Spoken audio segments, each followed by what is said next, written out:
90 दिवसानंतर केस घेता आणि त्याच्यात लिहिता कैलास फोडेंचा मुलगा, त्याला नाव नाही.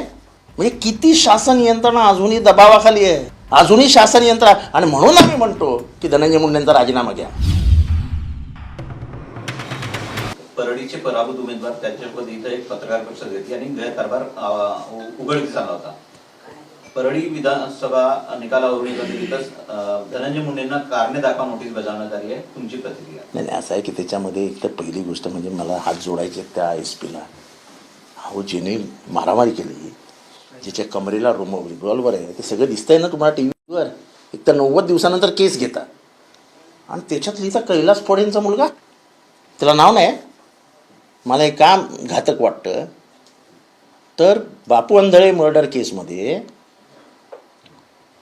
माहिती आहे की वाल्मिक कराड पण महाजन नावाच्या इन्स्पेक्टरनी वाल्मिक अण्णा नाव लिहिलं, पूर्ण नाव लिहिलं नाही.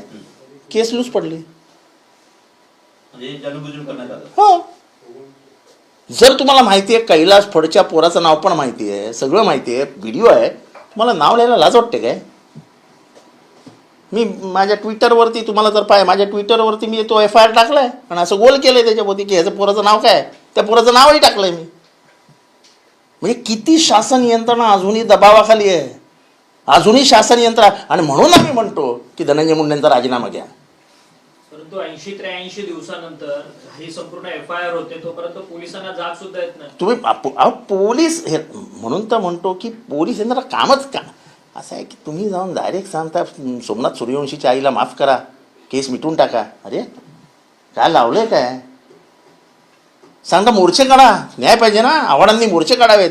अरे एखादा गरीब मेला यार सोमनाथ सूर्यवंशी, त्याच्या आईला जेवढा आपण पाठिंबा देऊ तेवढी ती आई जिवंत राहील. आत्मंद खचत जाते माऊली, पोटचा गोळा गेलाय तिच्या. काय वाटत असेल रोज तिला रात्री झोपताना की बाजूला तो नाही आहे. आणि आपण काय बेशरम सारखे बोलतात. मोर्चे काढा म्हणजे मागासवर्गीयांना न्याय मिळवायचा असेल तर मोर्चे काढावे लागतील महाराष्ट्रामध्ये. उद्रेक होईल, उद्रेक एक दिवशी.